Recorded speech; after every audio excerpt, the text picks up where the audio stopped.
এলাকার মানুষ হতদরিদ্র হলেও আল্লাহর প্রতি আছে অগাধ ভালোবাসা।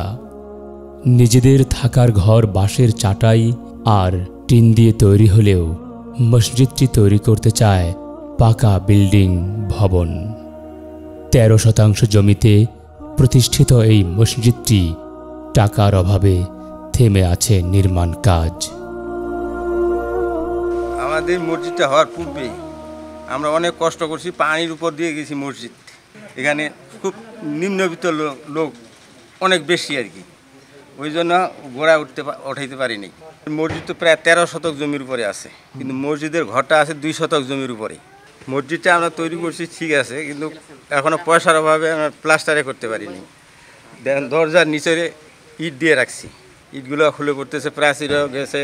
আমাদের এই মসজিদটা যদি একটু করে দিতেন, বড় করে দিতেন, তাহলে হয়তো আমরা একটু মুসল্লিগুলো নামাজ পড়ে একটু আরামও পাইতাম।